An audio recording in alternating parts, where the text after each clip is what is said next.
안녕하세요. 저는 60대 후반의 남자입니다. 저는 배움이 짧은 사람이라 여기저기에서 좋은 말이 있으면 가지고 다니는 수첩에 적고 귀담아 듣곤 합니다. 그런데 다른 사람들에게 좋은 사람이 나에게는 악인일 수 있고 다른 사람에게 나쁜 사람이 나에게는 은인일 수 있다. 라는 말은 듣는 순간부터 따로 적지 않았어도 그냥 기억에 남더라고요. 제게도 그런 두 사람이 있어서 그런 게 아닌가 하는 생각은 있습니다. 그 두 사람이 제 인생을 아주 크게 바꾸기도 했고요. 그런 두 사람의 이야기를 해보고 싶어 이렇게 사연을 보냅니다. 저를 낳아주신 어머니는 제가 6살이 되던 해에 돌아가셨습니다. 명확한 기억은 없지만 어머니는 항상 핏기 없는 얼굴로 병실에 계셨던 것 같습니다. 하지만 저를 만날 때마다 환하게 웃는 얼굴로 반갑게 대해주셨고 제가 답답하다고 할 때까지 꼭 안아주셨던 것도 같고요. 우리 강아지, 내 보물, 소중한 형만이 엄마가 아파서 미안해 라고 하셨는데 이상하게 그 말은 잊혀지지가 않더라고요. 아픈 어머니를 대신해 집에서 저를 봐주셨던 할머니에게 안겨 어머니를 찾으며 울 때도 그 말을 하며 저를 안으시던 어머니가 떠올랐습니다. 아버지는 다정하셨지만 바쁘셨기에 저는 부모님의 손길을 모두 받지 못했거든요. 그런 저의 외로움을 달래주던 그 말과 그 순간이었기에 잊히지 않은 것도 같습니다. 지금도 어머니에게서 나던 병원 냄새와 바스락거리던 환자복의 촉감, 그 겉에 입은 가디건의 폭신함까지 생생하게 기억이 날 정도로요. 하지만 정확한 기억이라고도 하지 못하겠습니다. 너무 어릴 때라. 어쩌면 다정했던 감촉과 느낌 때문에 그랬을 거라고 상상했던 건지도 모릅니다. 그럼에도 불구하고 어머니에 대한 제 기억은 따뜻하게 남아 있습니다. 그 따뜻한 어머니가 돌아가셨다고 아버지가 큰 소리로 우시며 저를 안고 계신데도 저는 실감나지 않았습니다. 사진 속에만 어머니가 계신 게 낯설지 않았고요. 언제든지 어머니를 만나러 가면 병실에 어머니가 계실 거라고 생각했습니다. 어머니를 묘소에 모시고 이제 다시는 만나지 못한다는 할머니의 말을 들을 때까지 저는 엄마를 다시 만나러 갈 수 있다고 생각했고요. 죽음이 뭔지도 몰랐습니다. 어머니의 몸은 이제 그 차가운 땅 속에 들어갔고 하늘나라의 천사가 되셨다고 할머니가 병만아, 엄마는 이제 여기 계시니까 엄마 보고 싶으면 자주 오자. 우리 형만이가 훌륭한 사람이 될 때까지 엄마가 하늘에서 다 잘 보살펴 주실 거야. 그러니까 우리 형만이 열심히 공부하자. 라며 저를 안아주시며 말씀하셨습니다. 그제야 엄마의 품에 다시는 안길 수 없다는 걸 깨달은 저는 울기 시작했습니다. 그날 이후로 저는 울보가 별명일 정도로 자주 울었습니다. 아버지는 전보다 저와 시간을 더 자주 보내주셨습니다. 같이 외출도 했고요. 할머니는 그런 아버지와 저를 안쓰럽게 보시면서 아유, 어머니 좀 건강했으면 얼마나 좋았겠니. 그러게 너무 없는 집 여자는 몸이 골아서 병든다니까. 형만이가 아직은 어리니까 괜찮지. 곧 학교도 가야 하는데 나이 든 내가 어떻게 그 뒷바라지를 다 하니? 아범 좋으라고 그러는 게 아니라 형만이 생각해서 그래. 새 사람 좀 만나보라니까. 라고 하시는 날이 많아졌죠. 저는 할머니가 그런 말씀을 하실 때마다 막연하게 어머니가 보고 싶었습니다. 동화책에서는 새엄마가 구박하고 해코지를 하는 게 많은데 새엄마를 들이라는 할머니의 그런 말들은 좀 두렵게 느껴지더라고요. 아닌 척, 모르는 척 하기는 했지만 내심 두려운 마음이 자라났던 것 같습니다. 그렇다고 할머니가 저를 미워하시거나 구박하시거나 하진 않으셨습니다. 오히려 그래도 우리 형만이가 있으니까 아버지가 버티는 거지. 우리 형만이는 귀한 아이야. 라며 아끼고 예뻐해 주셨거든요. 제가 초등학교에 들어가 운동회를 했을 때도 아버지와 할머니가 오셨습니다. 2학년이었던 저는 어머니가 오신 다른 친구들 사이에서 조금 쑥스럽긴 했지만 부끄럽거나 싫지는 않았습니다.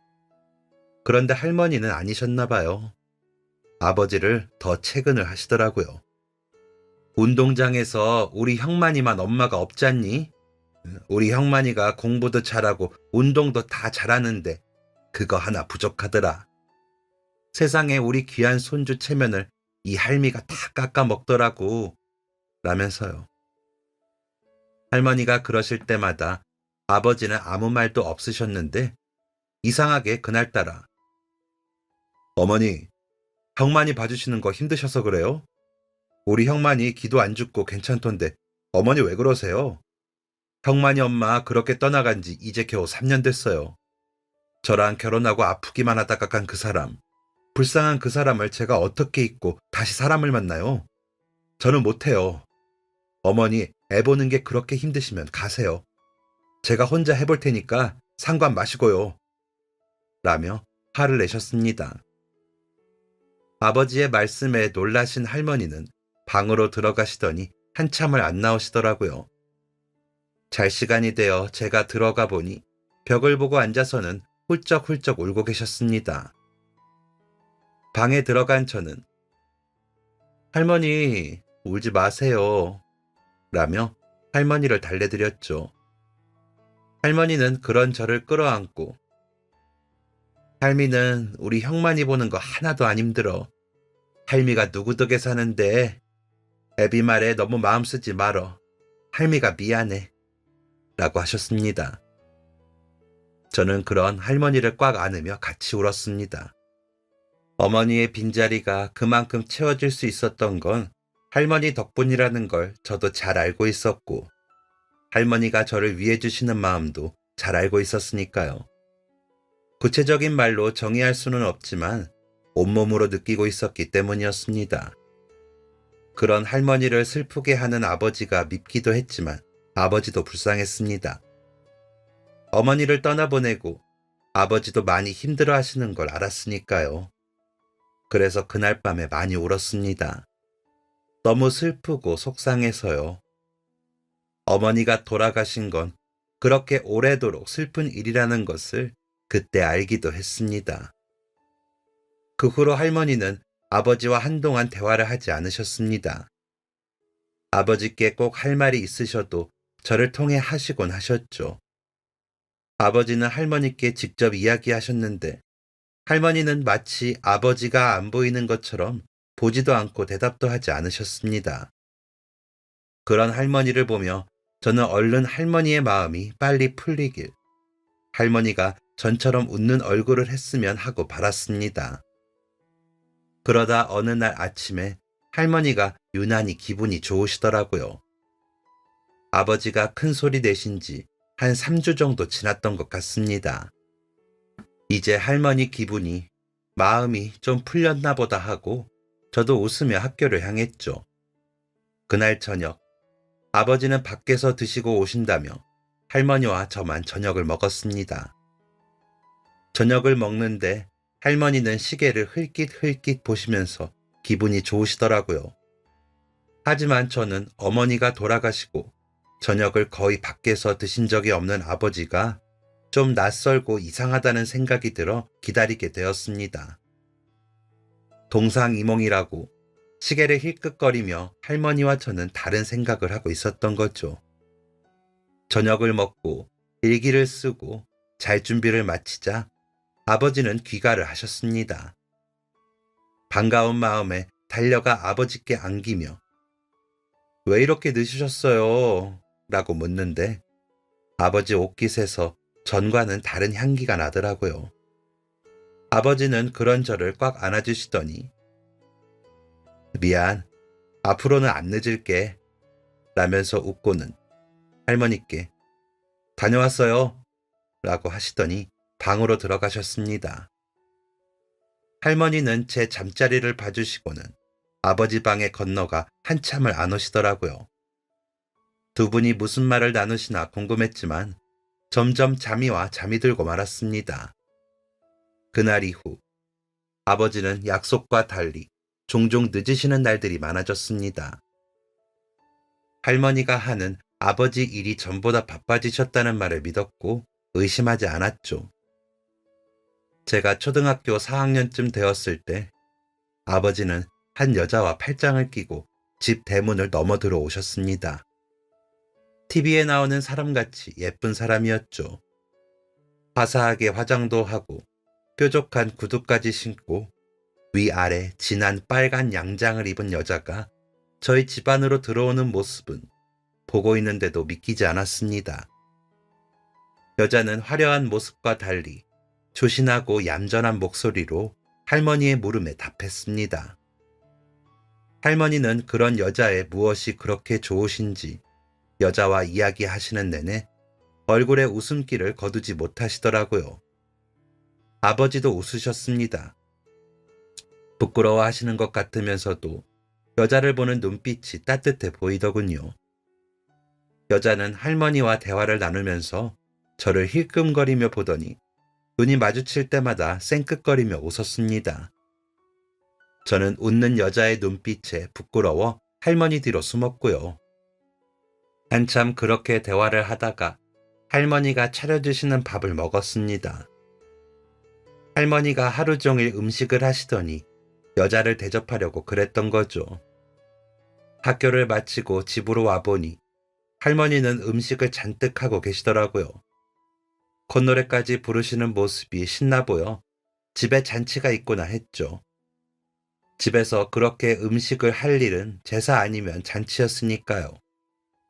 밥을 먹는데 할머니께 예의 바르게 음식이 너무 맛있어요 하며 웃더니 제 밥그릇 위에 음식을 놔주는 겁니다. 놀라서 제가 바라보니 웃더군요. 그런 저를 보며 할머니는 애가 아무래도 어릴 때부터 엄마가 없이 크다 보니 이럴 때 티가 나. 안쓰러워 죽겠어. 나는 다른 건 다 안 바라고 건강하게 애만 잘 키워주면 돼. 라며 저에 대한 이야기를 하셨습니다.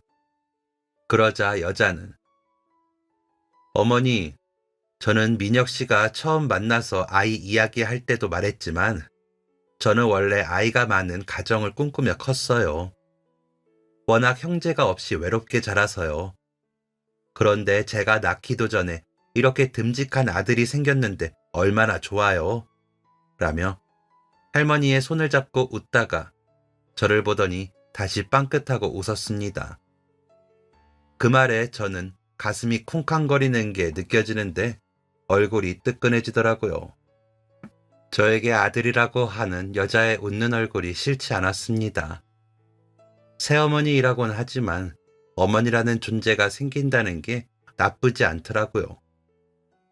물론 돌아가신 어머니께는 죄송했지만 아버지와 여자는 제법 잘 어울려 보였습니다. 약간의 걱정은 있었지만 할머니가 저렇게 좋아하시고 아빠도 웃으시니 저도 됐다고 생각했습니다.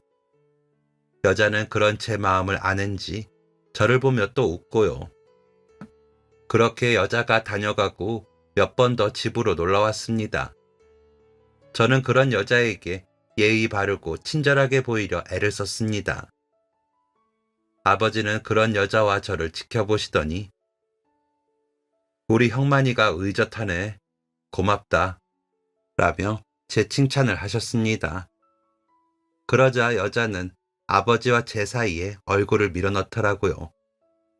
아버지는 여자 때문에 저를 보지 못하시자 몸을 이리저리 움직이셨습니다. 여자는 비켜주지 않더니 나는 안 고마워요?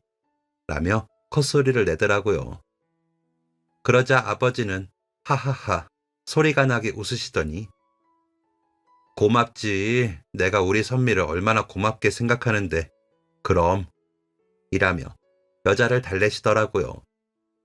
그러는 사이 저는 아버지 곁에서 밀려나 한편에 덩그러니 있게 되었습니다.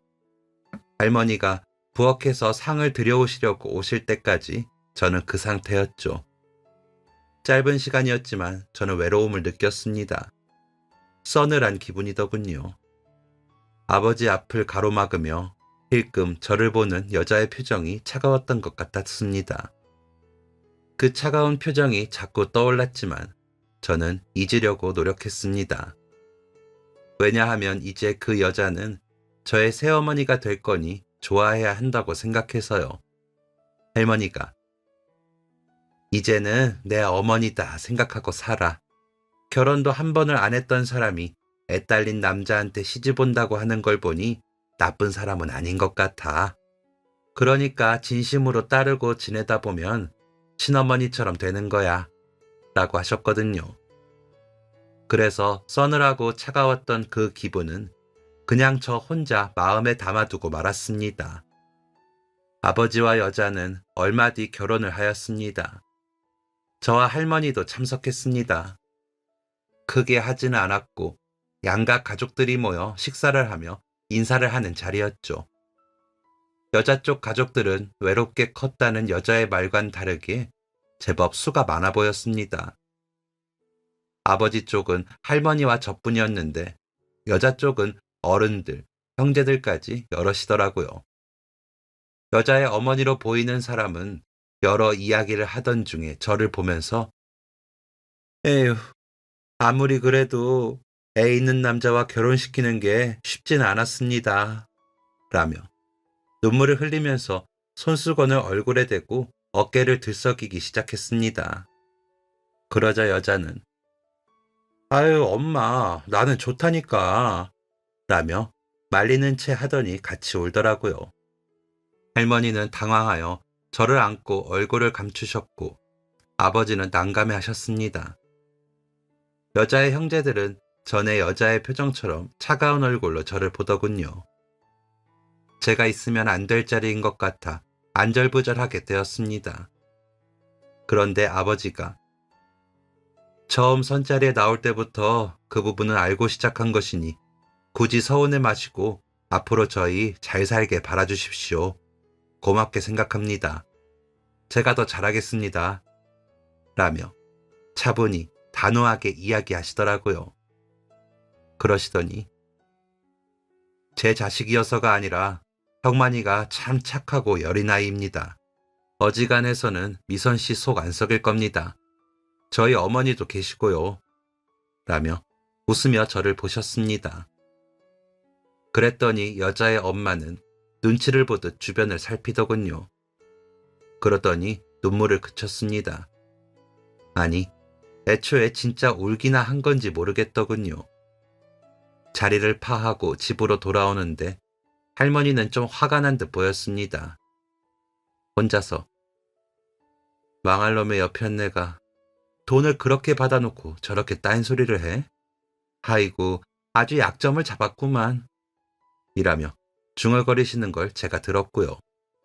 여자의 기분도 좋아 보이진 않았습니다. 입을 삐죽거리더라고요.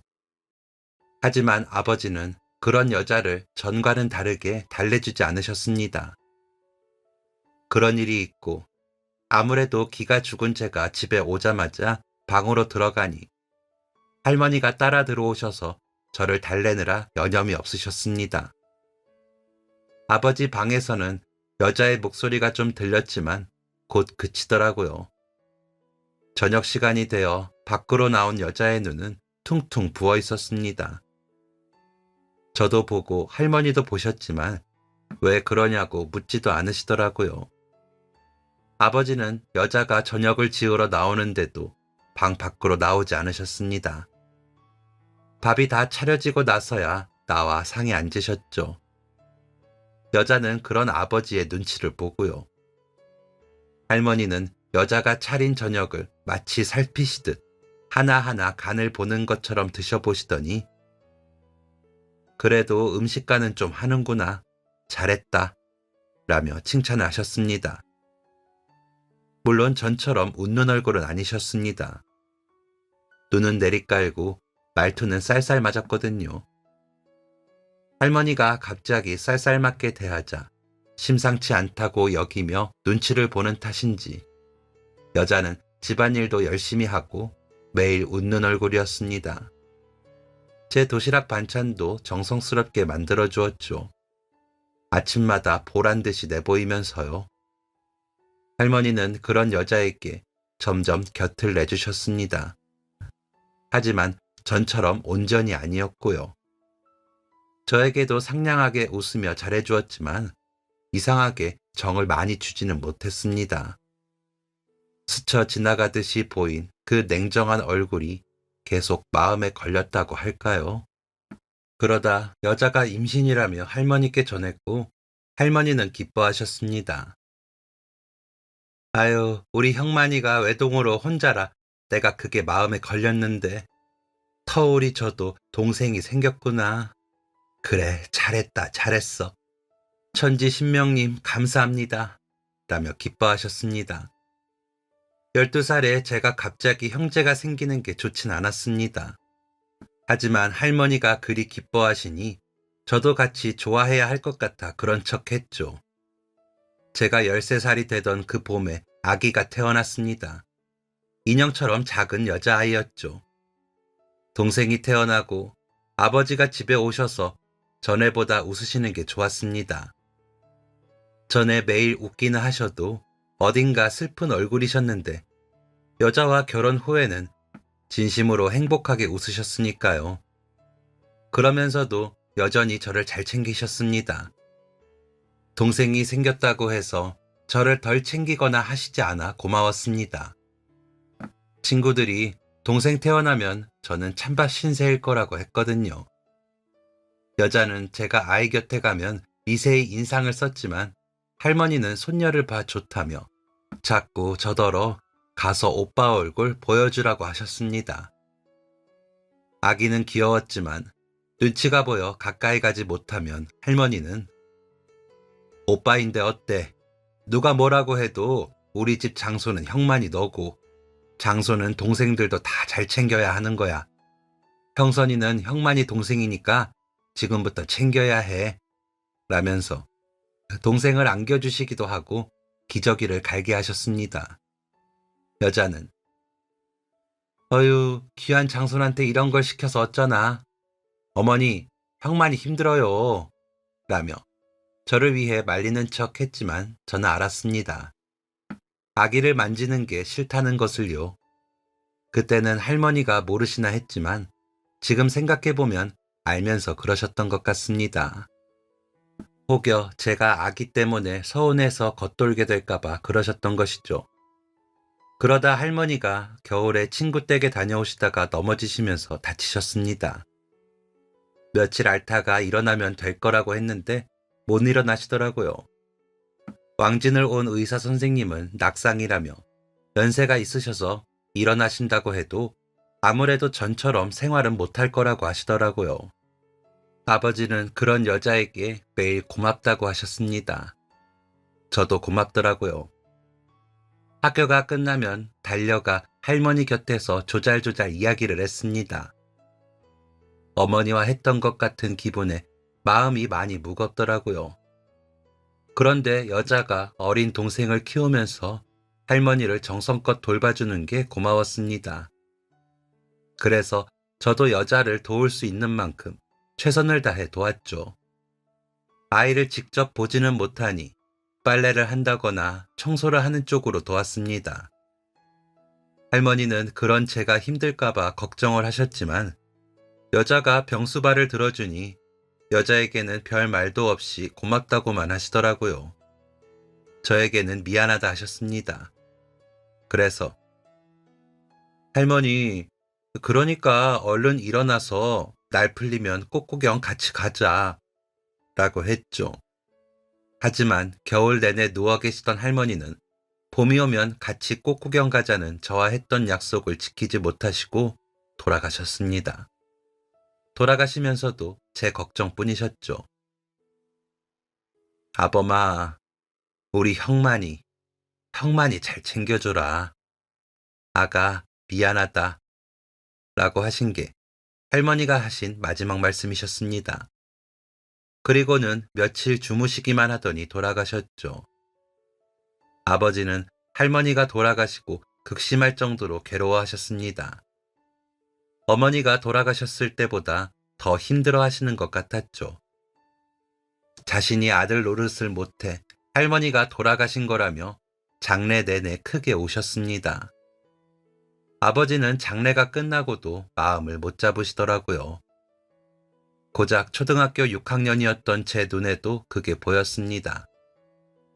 저 역시 할머니가 돌아가셔서 너무 슬펐지만 아버지가 너무 힘들어 하시니 저까지 그럴 수 없어 더 열심히 학교에 다니고 시험을 잘 봐 아버지께 드렸습니다. 아버지는 그 시험지를 보며 우리 형만이가 있어서 아버지는 많이 든든해. 고맙다. 라고 하셨습니다. 여자는 동생을 아버지에게 안겨주며 동생의 애교를 보여주었고요. 동생은 여자아이라 그런지 애교가 유난히 많다고 할머니가 그러셨는데 그 애교를 보고 아버지가 진심으로 웃기만 하신다면 다 상관없었습니다. 그랬기에 저는 여자와 동생에게 고맙다는 생각을 가지고 있었습니다. 하지만 여자는 그렇지 않았던 것 같습니다.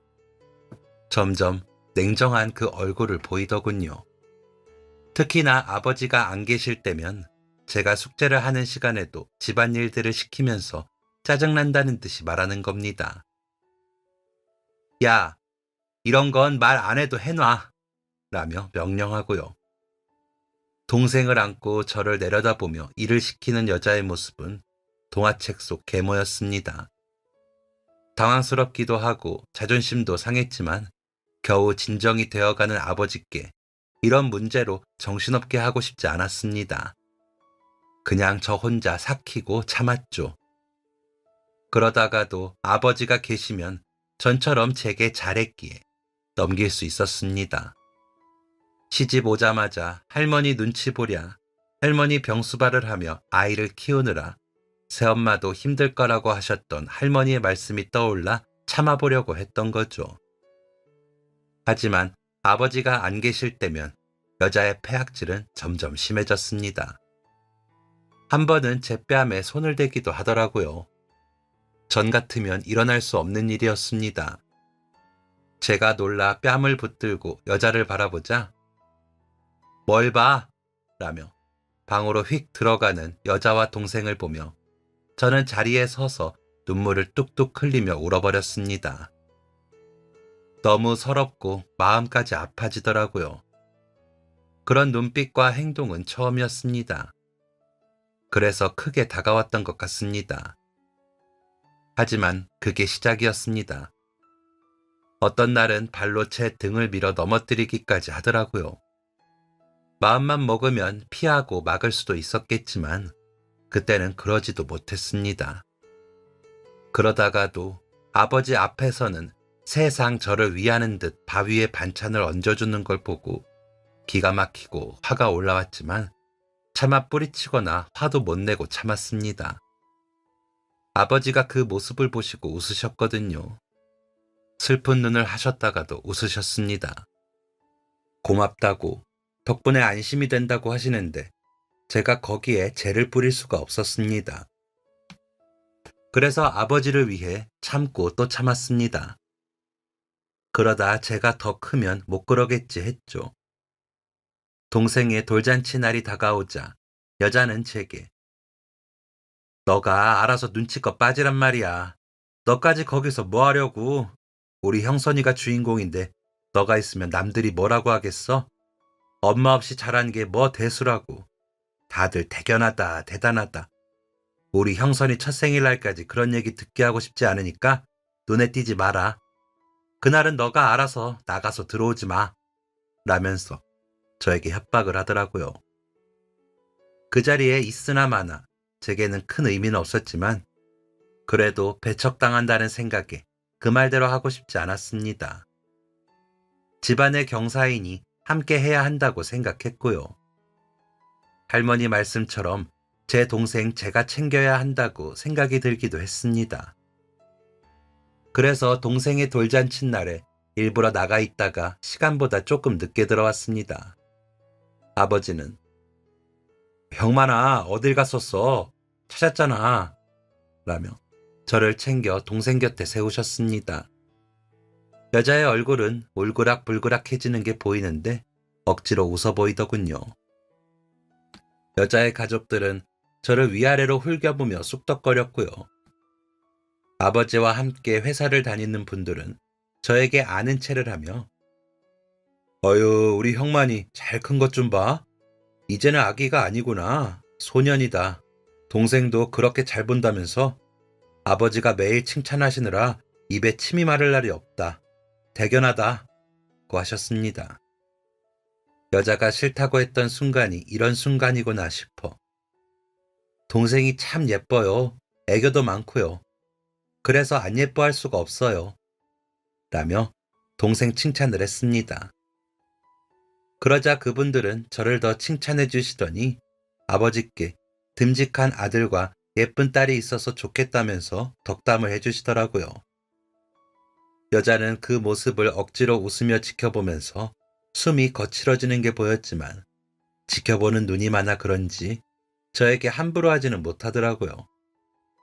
그렇게 돌잔치를 끝내고 여자는 더 흉폭해졌습니다. 먹는 음식 말고는 모든 집안일을 다 저에게 시키더라고요.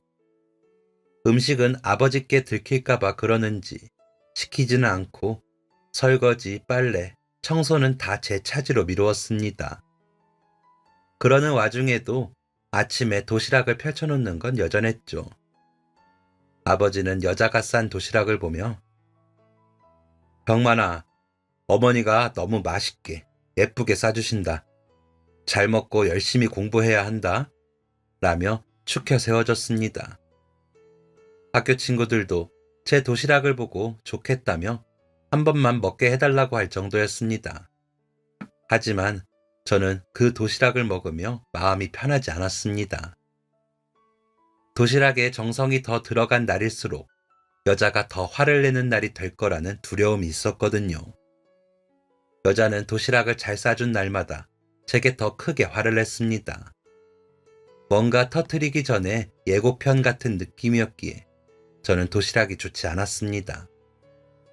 머리가 커서 그런지 여자의 그런 모습은 제 마음속에 불만을 자라게 하더군요. 중학교에 들어가서는 집에서 말도 잘 안 하고 불만스러움이 행동으로 티가 났습니다. 도시락은 잘 싸주었지만 힘들게 하는 여자에게 그렇게라도 표현을 하고 싶더라고요. 아버지는 보이는 것만 보시고 저를 따로 불러 달래고 혼을 내기도 하셨습니다. 저는 여전히 여자에 대해 말하진 않았지만 점점 더 거칠어지는 여자의 손찌검을 저는 더 참아주기도 어려웠고 그러고 싶지도 않았습니다. 그러는 와중에 아버지는 암 판정을 받으셨습니다. 간암 말기였는데 모르셨답니다. 아프지도 않고 느낌도 없어 암일 거라는 생각도 못 하셨다고 하셨습니다. 살 가망이 없다는 의사의 말에 저는 다시 한번 절망을 하고 말았습니다. 왜 제가 곁에 있고 싶은 사람들은 다 그렇게 떠나는 건지, 제 곁에는 아무도 남지 않는 건가 하는 생각이 들더라고요. 제 운명이 가혹하다 여겼습니다. 어머니, 할머니, 아버지까지 다 떠나니까요. 아버지는 병을 앓고 나서부터 증상이 심해지며 점점 살이 빠지고 일어나 앉을 힘도 없으셨습니다. 그 와중에도 아버지는 잘 버텨주셨습니다. 여자는 그런 아버지에게 처음에는 다정하게 굴더니 점점 성의가 없어졌습니다. 집안 구석구석에 있는 짐들을 뺐다가 다시 쌓아놓고 이리저리 들쑤시기만 하더군요. 말로는 환자가 있으니 묵은 먼지까지 다 청소하려고 한다고 했지만 청소라기보다 뭔가 찾는 것처럼 보였습니다. 동생을 친정에 데려다 놓고 혼자서 하더라고요. 다른 때 같았으면 저에게 다 미루었을 텐데 안 그러는 것도 이상했습니다. 하지만 그때 제 관심은 오로지 아버지에게 가 있었으므로 그러거나 말거나 여자를 신경 쓸 여력이 없었습니다. 아버지 곁에서 수다 떨며 이야기하느라 바빴죠. 학교에서 무슨 일이 있었는지, 날씨는 어땠는지 한참을 이야기했습니다. 아버지는 제 말을 가만히 듣다 졸기도 하셨지만 대체로 웃으면서 고맙다고 하셨습니다. 어머니와 할머니처럼 말이죠. 그래서 아버지께 우리 공놀이 하러 가요. 아버지랑 나랑 공놀이 전에는 많이 했잖아요. 또 가요. 라며 졸랐습니다.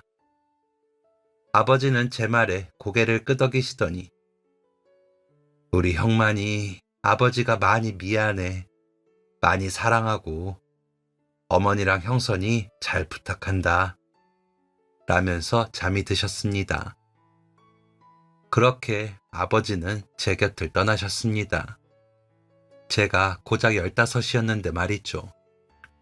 여자는 아버지 장례 내내 목 놓아 울었습니다. 동생은 4살이니 따라 울고요.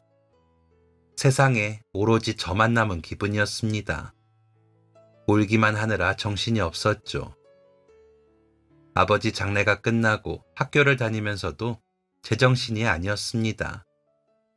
그저 가방만 메고 왔다 갔다만 하는 것 같았으니까요. 여자는 아버지가 안 계시니 제 도시락은 싸지도 않았습니다. 도시락은커녕 제 밥도 안 차려줘서 제가 밥을 해 먹고 다녀야 했죠. 아침 저녁으로 어딘가를 바쁘게 다니더니 나는 또 모아놓은 돈이 되게 많은 줄 알았지. 이럴 줄 알았으면 나이 많고 애도 딸린 남자한테 내가 시집을 왔겠냐고. 나도 참 착해 빠져서는. 아유, 내 팔자 내가 꽈지. 이제 앞으로 우리 형선이 뭐로 키우나? 라며 돈 타령을 하더라고요. 제가 뭘 먹으면 저게 다 우리 형선이 건데 아유, 이 와중에 저게 입으로 들어가? 라며 한숨을 쉬고 짜증을 내면서 눈치를 주더니 본색을 드러냈습니다. 예, 너희 아버지가 너한테 뭘 하던? 우리 모녀 부탁한다고 했잖아. 그러면 너가 생활을 책임을 져야지. 안 그러니? 너가 세상 편하게 학교나 다니고 먹고 싶은 거 다 먹고 그럴 때가 아니라는 거야. 내가 알아보니까 저기 공장에 고등학교 대신 가는 애들이 있다더라. 그 월급이라도 받으면 어찌저찌 사라질 것도 같은데. 그래서 말인데 너도 가서 취직을 좀 해.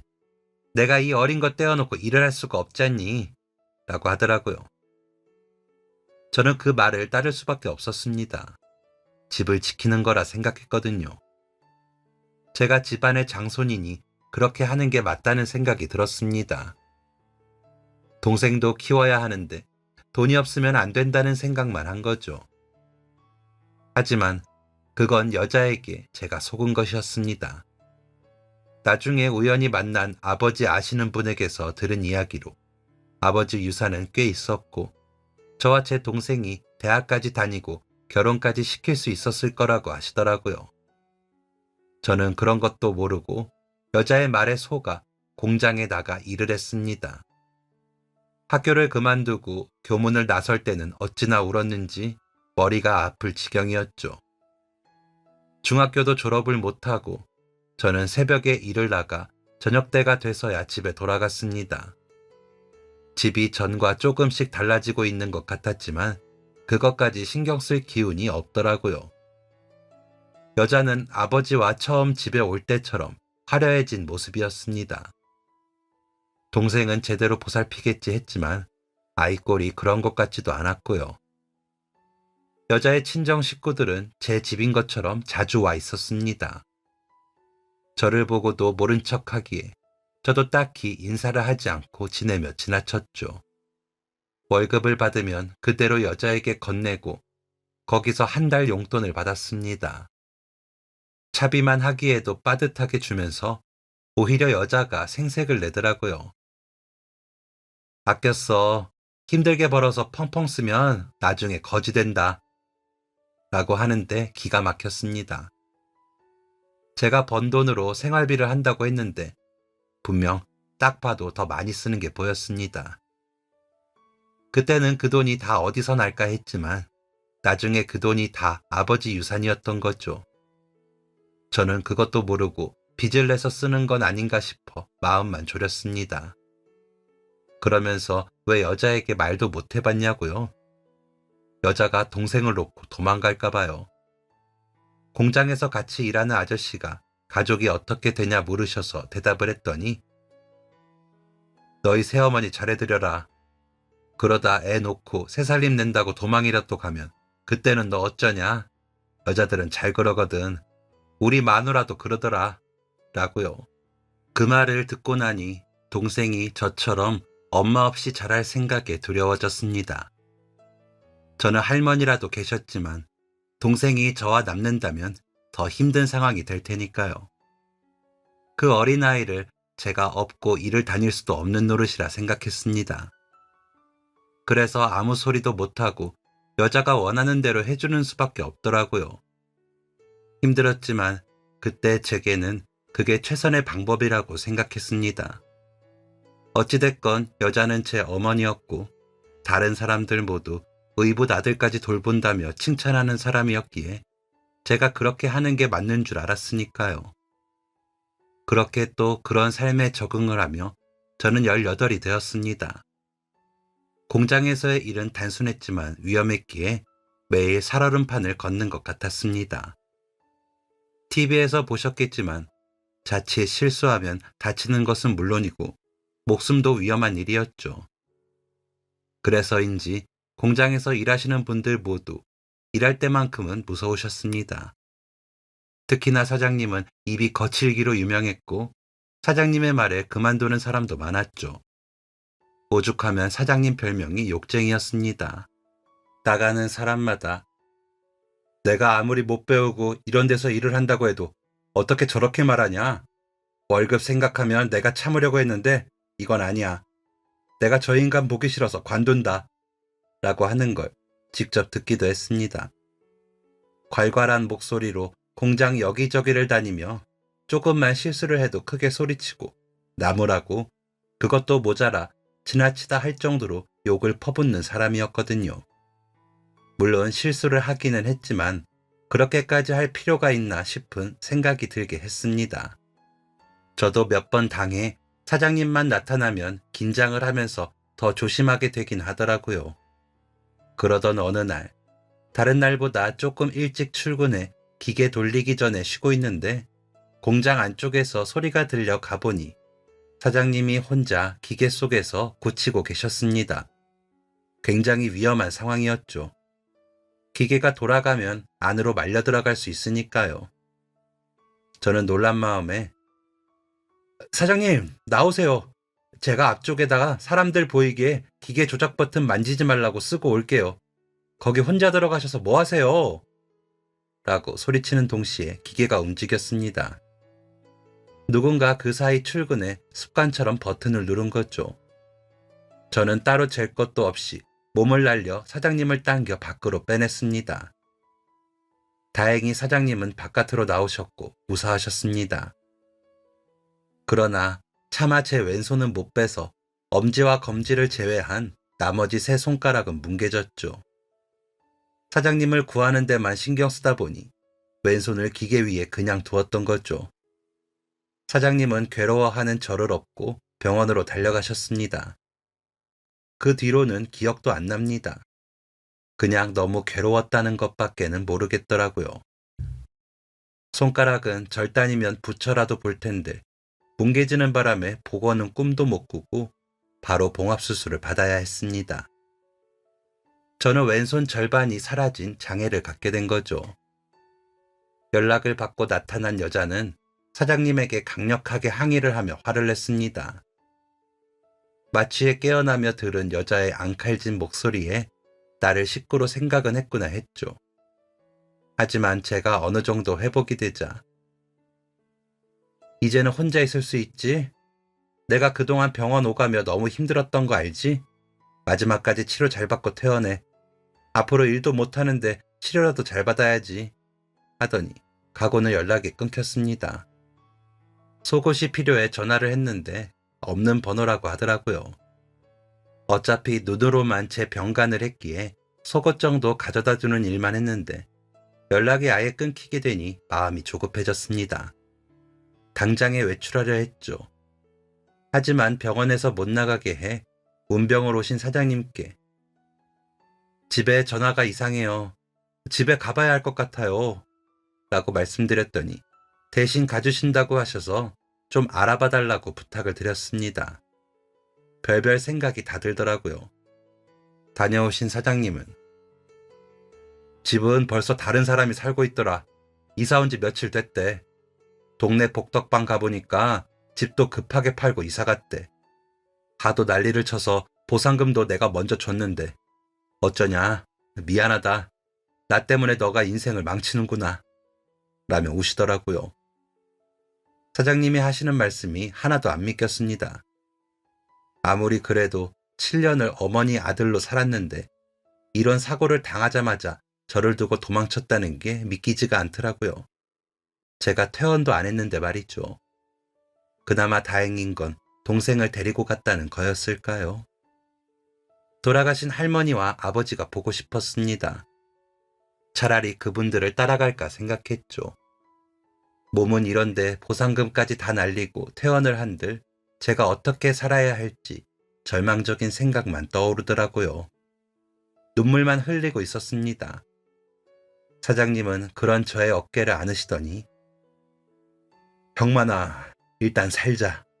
그 다음은 다음에 생각하고. 내가 미안하다. 내가 라며 우시더라고요. 괄괄했던 사장님이 맞나 하는 생각이 들 정도로 어린아이처럼 우셔서 놀랐습니다. 사장님은 제가 퇴원하는 그날까지 매일 아침, 점심, 저녁으로 오셔서 저를 보살펴 주셨습니다. 어찌나 세심하게 해주시는지 다시 한번 놀랐고요. 퇴원을 하고 나오면서 인사를 했습니다. 이제 헤어질 때가 됐다고 생각했거든요. 야 임마, 내가 너 사정 다 아는데 어떻게 이대로 보내냐? 내가 입이 험해서 그렇지 마음은 안 그래. 내 목숨을 구해준 너인데 내가 어떻게 그냥 보내?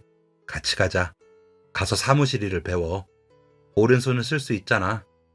너도 나름 공장에서 3년 이상 일을 해봤으니 현장 돌아가는 것도 알 거고 다시 그 일부터 차근차근 시작하자. 당장 지내는 건 공장 숙소에서 지내보고 라고 하시더라고요. 감사함에 사장님이 하라고 하시는 건 다 했습니다. 사장님은 여전히 욕을 먹었지만 괄괄하게 험한 말을 하며 공장을 누비셨죠. 저는 그 마음을 알았기에 이해가 됐고 모두가 욕해도 저만은 사장님 편이었습니다. 그만큼 위험한 일이니 조심해야 하는데 좋은 말로 하면 못 알아듣더라고요. 사장님은 친구를 공장에서 잃어도 봤고 사장님께 일을 가르치셨던 분이 장애를 가지게 되는 것도 다 보셨기에 더 조심하라고 하신 거였습니다. 그런 분도 한순간에 잘못된 판단으로 다시 한번 큰일을 치렀으니 목소리가 커질 수밖에 없으셨던 거죠. 그렇게 사장님 곁에서 10년을 더 일했습니다. 사무실에서 일하긴 했지만 수시로 현장으로 내려가 살필 정도로 일이 능숙해졌고 작은 집이지만 저만의 집을 갖게 되었습니다. 직급도 부장이 되었고요. 그런데 사장님이 너 선 안 볼래?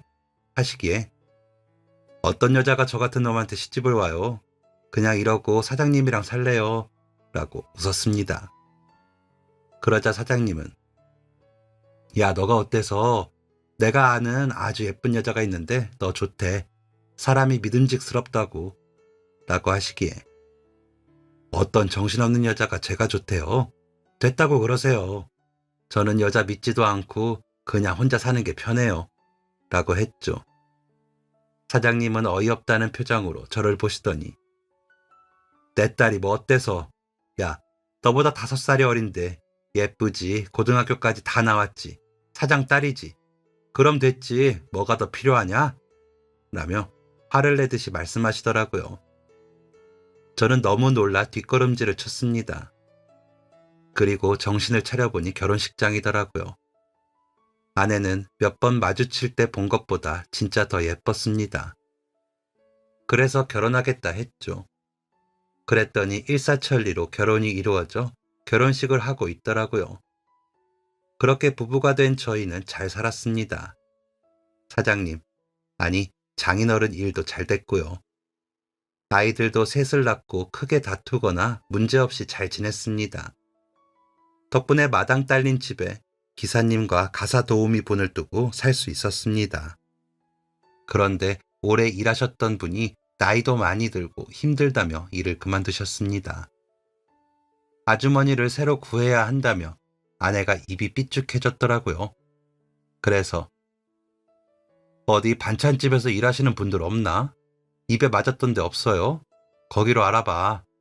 라고 넌지시 말을 건네고 출근을 했다가 돌아왔습니다. 아내는 저를 보자마자 환하게 웃으며 당신 말대로 찬이 괜찮았던 식당이랑 반찬 가게에 이야기했다가 괜찮은 분을 만났어요. 아까 오후부터 오셔서 일을 하시는데 너무 잘하셔.